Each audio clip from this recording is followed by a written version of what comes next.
একই স্বাদের বা একঘেয়ে স্বাদের কোনো জিনিসই আমাদের বেশি দিন খেতে ভালো লাগে না। যে কোনো জিনিসকেই একটু নতুনভাবে যদি রান্না করা যায় তাহলে তার স্বাদটা বদলে যায় এবং সেটা খেতে অনেক বেশি ভালো লাগে। আজকে আমি গাজর দিয়ে একদম নতুন ধরনের দুটো রেসিপি তোমাদের সাথে শেয়ার করব, যে রেসিপিগুলো খেতেও যেমন মজার আর বানানো খুব সহজ।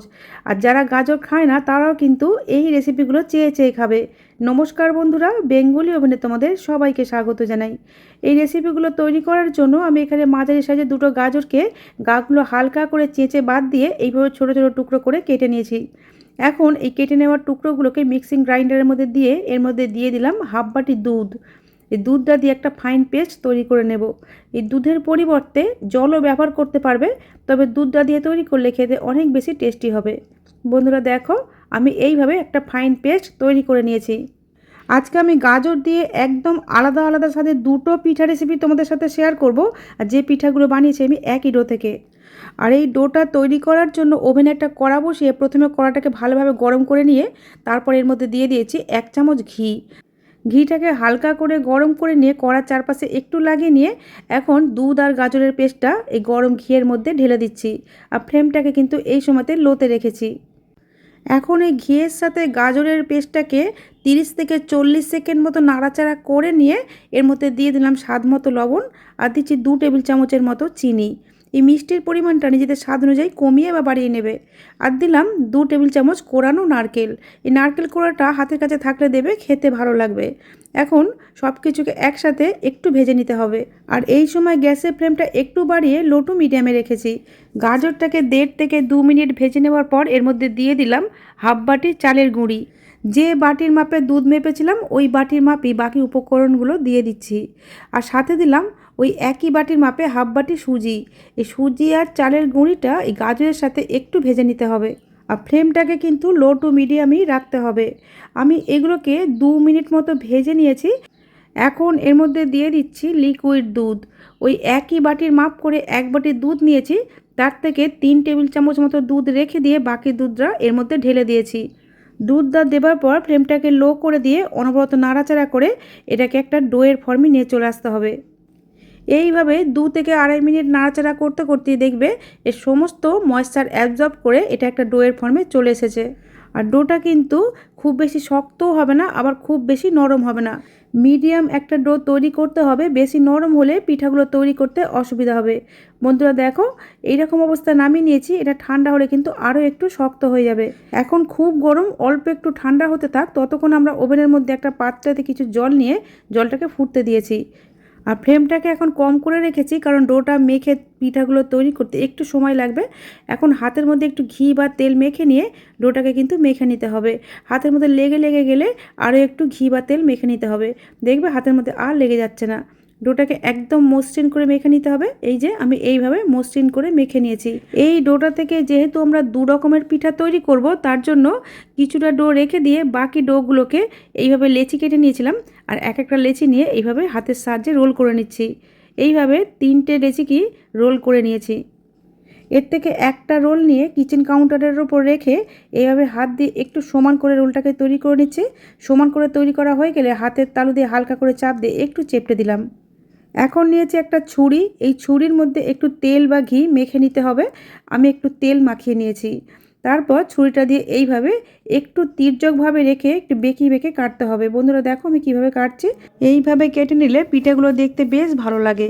তবে তোমরা তোমাদের খুশি অনুযায়ী যে কোনো শেপেই কেটে নিতে পারো। আর আমি এখানে পিঠাগুলো কিন্তু খুব বেশি মোটা করিনি, হাফ ইঞ্চি মতো মোটা করে কেটেছি। এর থেকে আর বেশি মোটা করে কাটার দরকার নেই, তাহলে কিন্তু খেতে ভালো লাগবে না। আর এই যে বাড়তি অংশগুলো, এগুলোকে আবার রোল করে একইভাবে কেটে নিতে হবে। এইভাবে আমি অনেকগুলোই তৈরি করে নিয়েছি। এদিকে একটা ছিদ্রযুক্ত থালার মধ্যে কিছুটা তেলকে ব্রাশ করে নিলাম। এদিকে আমরা যে জলটা ফুটতে দিয়েছিলাম, জলটাও কিন্তু ফুটতে শুরু করেছে। এই ফুটন্ত জলের ওপরে তেল মাখানো ছিদ্রযুক্ত থালাটা রেখে তার মধ্যে এই কেটে নেওয়া পিঠাগুলো একটা একটা করে এইভাবে সাজিয়ে দিতে হবে। তারপর চাপা দিয়ে ফ্লেমটাকে মিডিয়াম টু হাইতে রেখে 7 থেকে 8 মিনিট এগুলোকে কুক করে নিতে হবে। এখন আমি তোমাদের 8 মিনিট পরে দেখাচ্ছি। 8 মিনিট পরে চাপাটা খুলে এইভাবে আঙুলে টাচ দিয়ে দেখতে হবে। যদি মনে হয় হাতের চিটচিটে জাতীয় কিছু লাগছে না, তাহলে বুঝতে হবে পিঠাগুলো তৈরি হয়ে গেছে। এখন গ্যাসের ফ্লেমটা অফ করে পিঠাগুলোকে নামিয়ে একটা প্লেটের মধ্যে তুলে নিচ্ছি। আর দেখি বুঝতে পারছো বন্ধুরা, কত সুন্দরভাবে থালা থেকে উঠে এসেছে। একটাও কিন্তু প্লেটের গায়ে লেগে যায়নি। চাইলে কিন্তু পিঠাগুলোকে এইভাবেও খাওয়া যায়, এইভাবেও খেতে কিন্তু দারুণ লাগে। আর এগুলোকে আরও একটু চটপটা বানাবার জন্য আমি ওভেনে একটা কড়া বসিয়ে তার মধ্যে দিয়ে দিলাম হাফ চা চামচ ঘি। এর মধ্যে দিয়ে দিলাম কয়েকটা কিশমিশ। কিশমিশগুলোকে ঘিয়ের মধ্যে হালকা একটু ভেজে নিয়ে এখন এর মধ্যে দিয়ে দিচ্ছি চিড়ে। যে বাটির মাপে সমস্ত উপকরণগুলো মেপেছিলাম ওই একই বাটির মাপে 4 ভাগের 1 ভাগ নিয়েছি চিড়ে। ঘি আর কিশমিশের সাথে একটু ভেজে নিচ্ছি যাতে চিড়েগুলো একটু ভাজা ভাজা হয়ে যায়।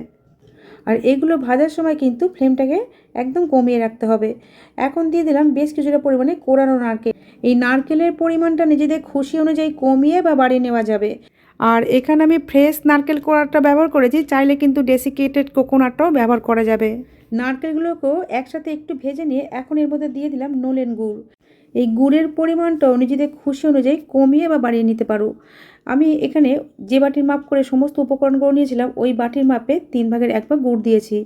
গুড়টাকে নারকেলের সাথে 1 মিনিট মতো ফুটিয়ে নিয়ে এখন আগে থেকে সিদ্ধ করে রাখা পিঠাগুলো এই গুড় আর নারকেলের মধ্যে দিয়ে দিচ্ছি। পিঠাগুলো যেহেতু সিদ্ধ করাই আছে তাই বেশিক্ষণ ফোটাবার দরকার নেই। শুধু গুড় আর নারকেলের দুধটা মিশে যে রসটা তৈরি হয়েছে এই রসটা যতক্ষণ না শুকিয়ে যায় ততক্ষণ আমি একটু নাড়াচাড়া করব। এর ফলে পিঠাগুলো খেতে কিন্তু অনেক বেশি ভালো লাগবে। তবে তোমরা চাইলে কিন্তু এই রসটা সমেতও নামাতে পারো। আমি এই রসটাকে ভালোভাবে শুকিয়ে নিয়েছি। এইবারে গ্যাসের ফ্লেমটা অফ করে দিয়েছি। এখন এগুলোকে কড়ার থেকে প্লেটের মধ্যে তুলে নিচ্ছি। পিঠা তো অনেক রকমভাবেই বানিয়ে খেয়েছো, এইভাবে একবার বানিয়ে খেয়ে দেখো, খেতে কিন্তু দারুণ লাগবে, জিভে স্বাদ লেগে থাকবে। যারা গাজর খেতে একদমই পছন্দ করে না তারাও কিন্তু এই পিঠাগুলো চেয়ে চেয়ে খাবে, এতটাই খেতে ভালো লাগে। বাকি ডোটা দিয়ে দ্বিতীয় পিঠাগুলো তৈরি করব। তার জন্য মিক্সিং গ্রাইন্ডারের মধ্যে নিয়েছি 2 টেবিল চামচ চিনি আর সাথে একটা এলাচের দানাকে চিনিগুলোর মধ্যে দিয়ে ফাইন পাউডার তৈরি করে নিয়েছি। আর একটা প্লেটের মধ্যে নিচ্ছি কিছুটা কোরানো নারকেল। এই কোরানো নারকেলের পরিবর্তে ডেসিকেটেড কোকোনাটও নেওয়া যাবে। সাথে দিয়ে দিলাম 2 টেবিল চামচের মতো গুঁড়ো দুধ। আর দিচ্ছি আমরা যে চিনিটা গুঁড়ো করে রেখেছিলাম সেই চিনি গুঁড়োটা।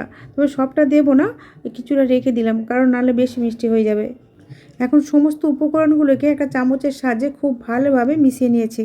গাজরের যে ডোটা রেখে দিয়েছিলাম ডোটাকে এখন একটু মেখে নিচ্ছি। আর ডোটাকে কিন্তু চাপা দিয়ে রাখতে হবে, নাহলে ওপরের অংশটা শক্ত হয়ে যেতে পারে। ডোটাকে একটু মেখে নিয়ে নিজের পছন্দের সাইজে লেচি কেটে নিয়েছি। বাড়িতে আমরা নর্মালি যেভাবে লুচি তৈরি করি তার থেকে একটু বড় সাইজের লেচিগুলো কেটেছি। এখন কিচেন কাউন্টার আর বেলুনের মধ্যে একটু তেল মাখিয়ে নিয়ে আগে থেকে তৈরি করে রাখা একটা লেচি নিয়ে হালকা হাতে লুচির মতো করে বেলে নিতে হবে। আর এটা বেলবার সময় কিন্তু হালকা হাতে বেলতে হবে, বেশি চাপ দিলে ছিঁড়ে যেতে পারে যেহেতু সুজি দিয়ে তৈরি ওটা। আর বেলার সময় গোল করে না বেললেও চলবে, মোটামুটি বেলে নিলেই হবে। এখন আমরা যে নারকেল আর গুঁড়ো দুধের পুরটা তৈরি করে রেখেছিলাম সেই পুরটা মাঝখানে অল্প একটু দিয়ে এইভাবে ফোল্ড করে দিতে হবে আর হাতের সাহায্যে একটু এইভাবে সিল করে দিতে হবে। তারপর যে কোনো একটা স্টিলের বাটি বা গ্লাস নিয়ে এইভাবে চেপে দিলে কিন্তু বাড়তি অংশটা কেটে বাদ চলে যাবে আর একটা সুন্দর পিঠার আকৃতি চলে আসবে। দেখো কত সুন্দর একটা শেপ চলে এসেছে। এইভাবে তৈরি করলে পিঠার মোল্ড ছাড়াও কিন্তু একই সাইজে পিঠা তৈরি হবে। এইভাবে একটা করেও তৈরি করতে পারো, আবার রুটির মতো বড় করে বেলে 2-3টে একসাথেও তৈরি করে নিতে পারো। আর এখানে আমি পুর ব্যবহার করেছি, চাইলে কিন্তু পুর ছাড়াও পিঠাগুলো তৈরি করে নেওয়া যাবে।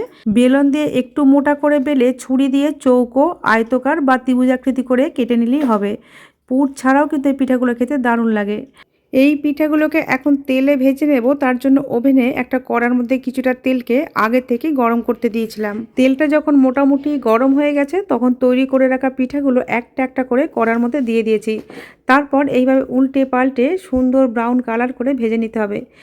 এইভাবে পিঠাগুলো তৈরি করলে পিঠাগুলো যেমন হয় মুচমুচে আর তেমনি খেতে হয় অসম্ভব মজার। নিজেরা না বানিয়ে খেলে বলে বোঝানো সম্ভব না যে কতটা টেস্টি হয় এই পিঠাগুলো। বন্ধুরা দেখো উল্টে পাল্টে ভাজতে ভাজতে সুন্দর একটা কালার চলে এসেছে। এখন এগুলোকে আমরা তুলে নেব আর বাকি যেগুলো আছে সেগুলো একইভাবে ভেজে নেব। আমি আমার চ্যানেলে এইরকমই হাতের কাছে থাকা উপকরণ দিয়ে সহজভাবে তৈরি নতুন নতুন রেসিপির ভিডিও আপলোড করে থাকি। এই রকম রেসিপির ভিডিওর আপডেট সবার আগে পাওয়ার জন্য ইউটিউব থেকে দেখলে চ্যানেলটা সাবস্ক্রাইব করার আর এফবি পেজ থেকে দেখলে পেজটাকে ফলো করে নেওয়ার অনুরোধ রইল। বন্ধুরা আজ তাহলে এই পর্যন্তই। তোমাদের সাথে আবার আমার দেখা হবে নতুন কোনো রেসিপির সাথে। তোমরা ভালো থেকো, সুস্থ থেকো, সাবধানে থেকো।